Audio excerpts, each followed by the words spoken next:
L'harmonie est le meilleur usage qu'un système puisse faire de ses composants. La fonction émergente d'un système est sa fonctionnalité, et elle s'accompagne d'une sérendipité. Par exemple, l'eau est une fonction émergente de l'association de l'hydrogène et de l'oxygène. Et ça, personne n'aurait pu le prévoir. De plus, les propriétés n'ont rien à voir avec celles de ses composants. Ceci est parlant de la nature mathématique de la matière. Un exemple de sérendipité est donné par un jardin en permaculture. Les plantes s'entraident mutuellement pour produire une grande quantité de nourriture sur une petite surface. Et là, il se produit un phénomène extraordinaire et parfaitement imprévisible. Le jardin est tellement beau que les écoles y envoient les enfants pour découvrir le nom des plantes, leurs fonctions et leurs bienfaits pour la santé.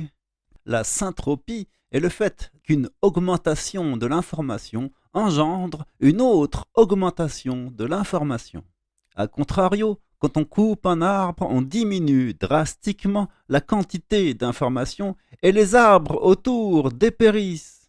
Ça, c'est l'entropie.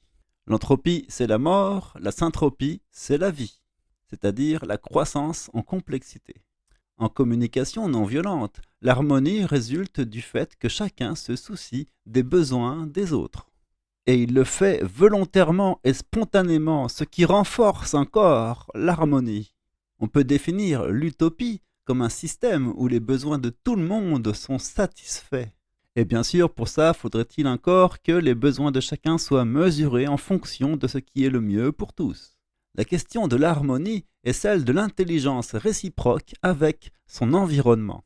Il faut admettre que les lois physiques constituent une contrainte fondatrice dans les choix de structuration des groupes sociaux. Un système et son environnement cherchent à déteindre l'un sur l'autre, et cette influence mutuelle constitue une émulation.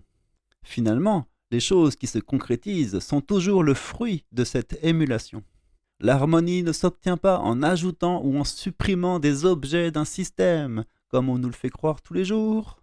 Les composants existants ont besoin d'une structure idoine pour les faire coexister et ainsi tendre vers l'harmonie. La question de l'émulation est épineuse, car dès qu'on agit sur une cause initiale, il peut se produire n'importe quoi. À cause de cela, ce qui paraît rationnel à court terme peut engendrer une irrationalité collective à grande échelle. C'est la même chose lorsqu'il s'agit d'étudier l'interaction entre un objet et un sujet. Un sujet est une opérande et un objet est un opérateur. Et oui, on parle bien d'algorithmie.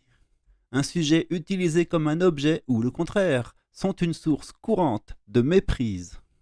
Le fait est que une simple phrase, sujet, verbe, complément, constitue une opération qui possède un impact sur le monde. Dans le chapitre Jugement et certitude, nous nous sommes échinés à distinguer les faits et les jugements. Et voilà que pour le conclure, nous nous demandons comment les concilier. Former des phrases contribue à l'accroissement de l'harmonie, de la syntropie. Ainsi, nous devons prendre soin que les propos que nous tenons s'inscrivent dans l'élan naturel de la création. C'est un travail de cultivateur d'amener la paix dans un système qui est perturbé par notre seule présence, et même par le seul fait d'y penser. Et en passant, cela nous permet de découvrir et d'expérimenter les lois de l'univers qui sont à l'œuvre. Et comme disait Maître Jésus, ne t'inquiète pas trop de ce qui entre dans ta bouche, inquiète-toi plutôt de ce qui en sort.